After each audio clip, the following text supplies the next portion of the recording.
Welcome to Coping with COVID-19, the coronavirus, with Crossroads Counseling.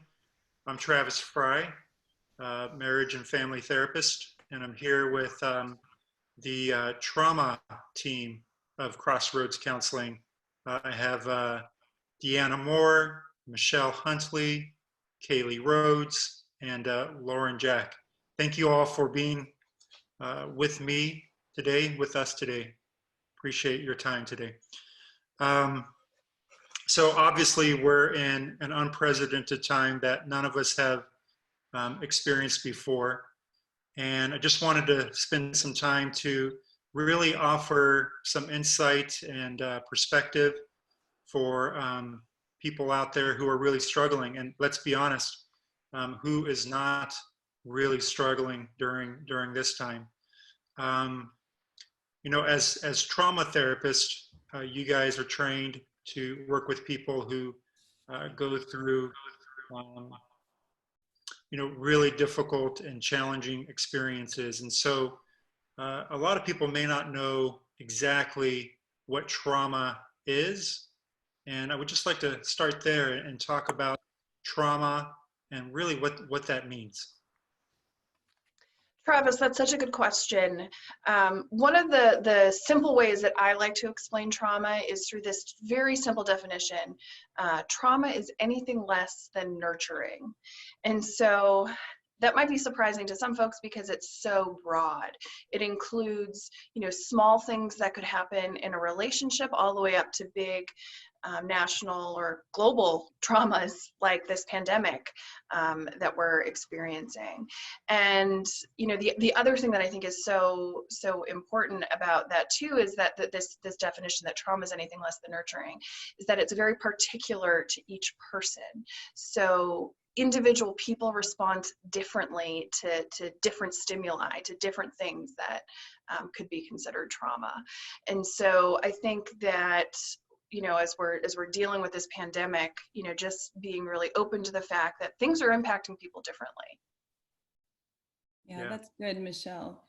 You know, I also see trauma and as something that we can't control, right? Right now, we can't control our finances, or for a lot of us going outside, we can't control what's going to happen if we're going to get sick. And so in a lot of ways, we are really going through a global trauma in which none of us are immune from this. So things that we cannot control. So what I'm hearing is trauma is anything that is less than nurturing. Michelle, that's what you had talked about. Mm-hmm. And Lauren, you had talked about this loss of control. Yeah. That's a big part of trauma. Right. As well. Okay. So I'm curious, how does trauma manifest? You know, how does it show up and represent for people? What are some of the signs that people should be aware of and looking for in themselves and in their loved ones? Well, I think Michelle and Lauren really, you know, hit that point home of just that you know, trauma impacts everybody so differently. You know, it can show up as so many different things for each individual person, but what we do know about trauma is that it really puts us into just this almost state of survival coping, where we're in this fight, flight, or freeze response. But how that shows up for us can be so many different things. That can look like I'm really nervous, I'm having a lot of anxiety, this is bringing up fears for me about my future, fears of not being in control. It could look like, hey, you know, there's some depression happening. It's been really hard to get out of bed. It's, you know, really hard to find motivation to get in a routine. Or, you know, it could look like anger. It could look like there's so much happening right now that I can't control and I'm really angry about it. I mean, there's so many other ways that it could be happening. It's different for everybody. Bless you. Thank you. Sorry, Deanna. Yeah, so thank you, Deanna. Others, you know, in terms of how trauma really shows up, some of the signs and symptoms that people should be looking out for. Yeah, I think I love what Deanna said about there being different ways it can show up, and I think it's super important to just kind of sit with that thought for a second and realize that there's no right or wrong way to react to this. None of us know the right way to respond. And sometimes with trauma, if we've experienced trauma before, some of those patterns or even thinking habits, the things that we think about ourselves or the world or others come up, and those, the way that we cope. So they can be healthy or unhealthy. And sometimes that's something we can notice is some things that have helped us in the past start happening for us again. So we may be noticing some unhealthy habits that we've had or ways of coping with things that we've had to get through in the past. That's very good.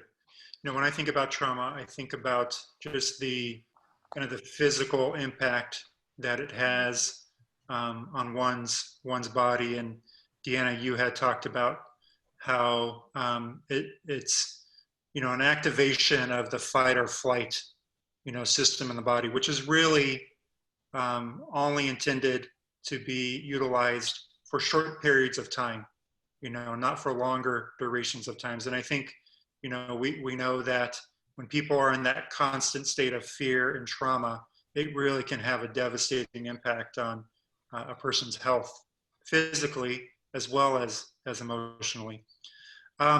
You had mentioned too that, you know, depression and anxiety, and I don't know if you mentioned this, but you know, what comes to mind for me too is grief. You know, that in addition to trauma or part of the trauma response, you can have things like depression and anxiety and grief. I'm just curious if any of you, you know, have some thoughts on that and how that kind of plays out with trauma. You know, during trauma, our brain is really trying to make sense of all of this. And so we know that it kind of loops over and over and over again. And when the brain starts doing that, it looks for things that are similar to that. So we start watching the news and we think of more thoughts just along that same front. So a lot of this habitual way of thinking and being, and rightfully so. I mean, the brain's doing what it's supposed to do, is it's trying to orient itself to some kind of normalcy. So yeah, the anxiety, the depression, the fear, what I call the law of association, where we keep getting the same thoughts over and over and over again, can cause all of those things that you just mentioned, Travis: anxiety, depression, fear, hopelessness. Yeah. It sounds like a vicious loop. Yeah. It can be if left unattended. Great point. Great point. And I would add to that grief piece too, that there's kind of this idea of collective grief right now, where we're all grieving something, whether that's just our normal routine that we had a couple weeks ago that's now totally different. Maybe that's sports, maybe that's a loved one actually getting the virus and getting sick.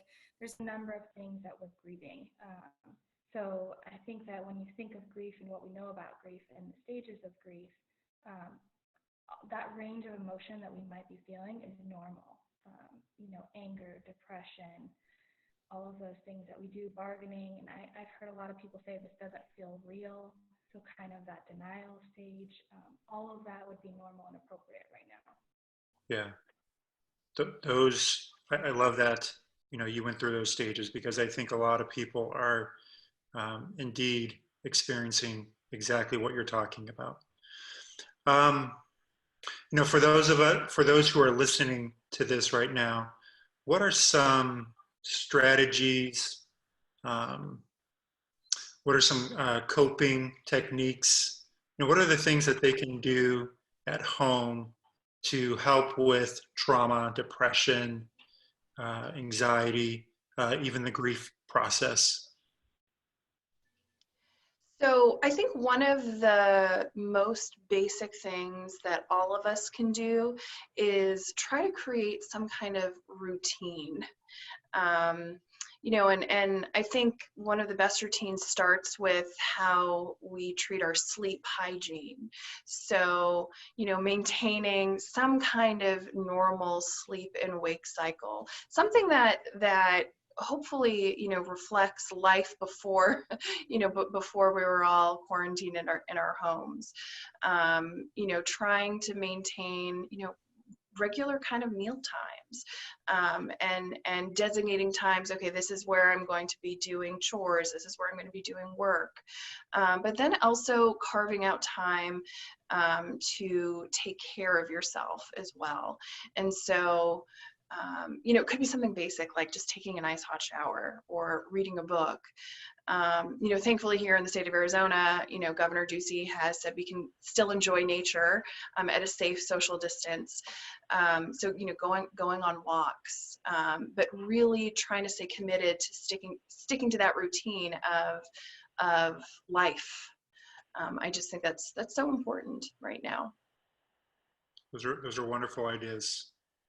What about the rest of you? What are some thoughts that you guys have?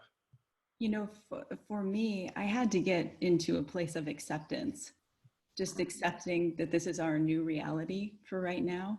I can remember when this first started happening, I would wake up and watch the news, and I was sort of in disbelief and trying to still control my environment. And when I started to accept that this is what's happening right now, you know, it doesn't mean we have to like it. Don't confuse the two. It's just more of an acceptance of where we're at right now. And for me, I had to stop inundating myself with daily updates and daily numbers that were increasing, and more get what I needed to know to stay informed, but not, like I said, inundate myself. So for me, it was acceptance. I like that. Yeah, I think that's huge. Giving yourself time to disconnect from the news or from social media or those things that can cause us to feel really scared, really sad, really overwhelmed. So just taking that time away, maybe setting aside certain times a day where you're not going to look at those things and trying to create some boundaries around there, and that gives you back something that you do have control over.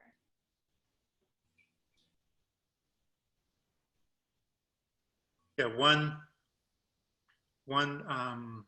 suggestion that I would have is just making sure that if as much as you can connect to other people.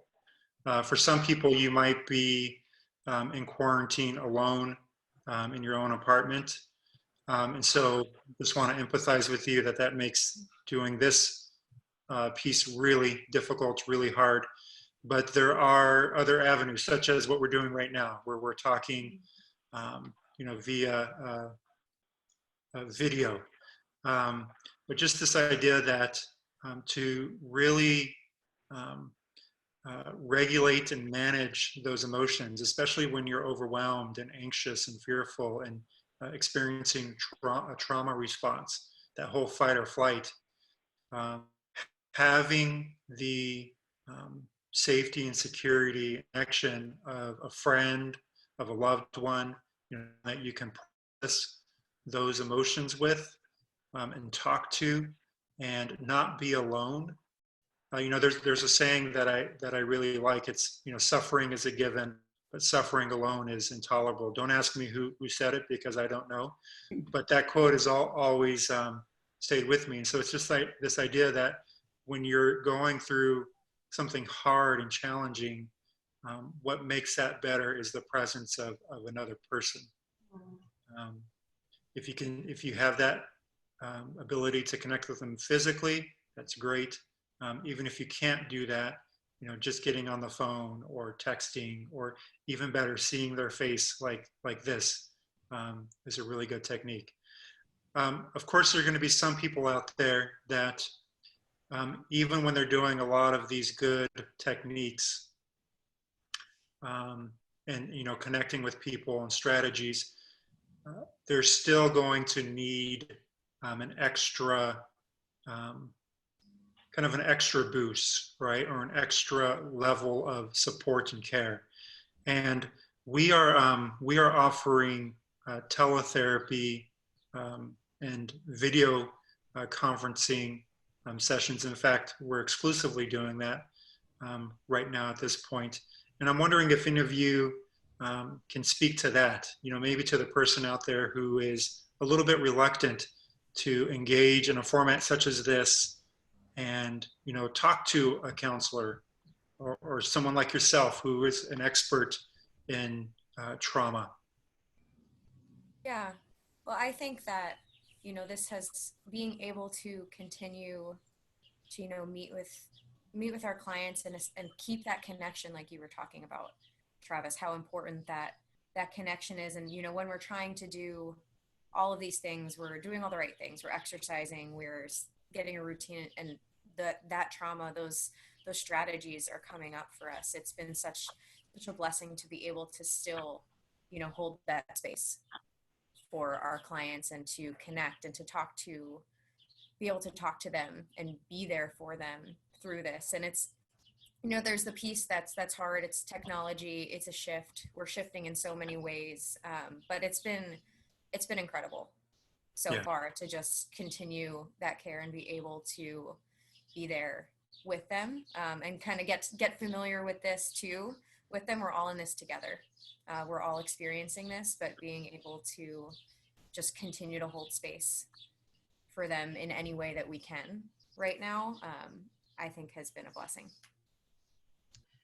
And I just want to kind of piggyback on what you're saying, Deanna, that telehealth has been kind of unexpectedly successful. For me, I really like engaging with my clients. I'm very into mindfulness practices and what's going on in the body. And I've found that I've actually still been able to do quite a bit of that work with my clients, both individuals and couples. And it's been such a gift to be able to have, you know, the resource of doing video conferencing, providing therapy through that medium with my clients. Yeah, I have to say I agree with you both. I was incredibly reluctant, and I was just wondering how this whole, you know, process would work, not being with the client. And it did take a minute, but it's starting to feel more and more natural. I've actually done some EMDR with really great success. That's just a therapeutic tool that usually you would think you'd have to be with the other person, and I'm able to you know, get some good results doing this online, because as you're home, as you're afraid, as you're sitting in your stuff, a lot of things begin to come up. And I feel like this is kind of a unique opportunity to begin to move through some of those things. And it's an option here with the telehealth. Yeah. So a lot of what we do in office, you can do via telehealth as well, which is really amazing when you think about it. I'm sorry, Kaleigh, were you going to say something? Just sticking with the idea of creating some routine or having some sense of normalcy. I think that if you are already doing counseling, or if you start counseling, that can kind of fit into that, and that's something that we still have available to us. So I would just echo what everyone else said, that we have gotten creative. It was pretty new to all of us, but we are having good results with it, and I think that our clients would agree with that. It's great. Final question from you guys, and then we'll wrap things up here. But how do you, with everything that's going on, and we're not out of the woods yet, how do you think people can kind of ultimately grow from this experience? And as I ask that, you know, just kind of respecting that a lot of us, all of us actually, are still in the midst of this. But what is the silver lining, potential silver lining?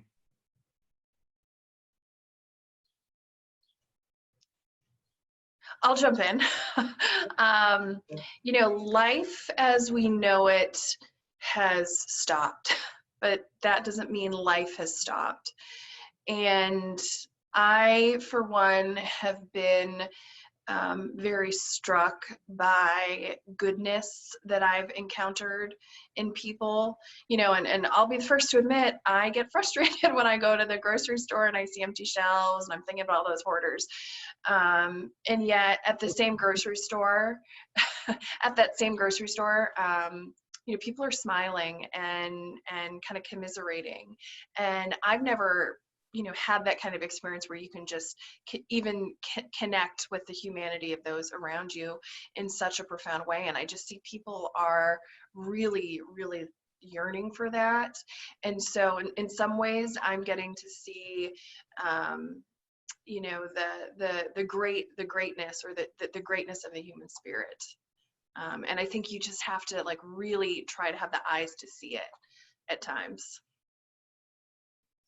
Yeah, I think that those are such great points. And I think a lot of what I've been talking about with myself or just with my clients is finding that balance between self-compassion and gratitude right now. Just self-compassion with, there's going to be a lot coming up for you, and that's okay. And this is going to affect you in different ways, and that's okay, and that's hard, and lean into that because that's telling us something. And it's also taking that time to really reflect on all those things that we're grateful for, that we're looking forward to. Again, after all of this is over, really highlighting all those things that mean a lot to us right now, how much we're longing to see our family and our friends and connect and get outside and go to the gym, how much we're looking forward to those things and being gracious with ourselves right now as hard things are coming up for us too. So finding that balance. Yeah, those things are beautiful. I've noticed too, like in my own house, it's been pretty interesting to watch my teenagers who are so busy and overworked and too much school and too many things going on, just settling down. I mean, you know, they're coming into the kitchen and they're having conversations. And, you know, I have a couple of my clients that are teenagers. They're, you know, and my daughter, I found her doing artwork, and they're doing things. They're going on hikes. The other day, my husband and I went for a walk, and I'm kind of embarrassed to say I didn't know a lot of our neighbors, and they were outside, you know, 6 feet apart, and they were gathering together because all these people that were so busy with all their work, you know, were finding time to connect. And those things were kind of unexpected. But for me, this is also just such an incredible time. And I know we mentioned a morning routine, but really connecting into what is of truth for you, whether it's, you know, something spiritual or religious or more cognitive, something that we can increase the field of emotions in which we're having, even though we don't have our stuff, even though things are, you know, I know we're looking forward and ahead to maybe getting back to some kind of normalcy, but kind of being forced to take time to look within as well. So just a few things I've observed. And I think something that you mentioned, Lauren, earlier about things might start coming up for us.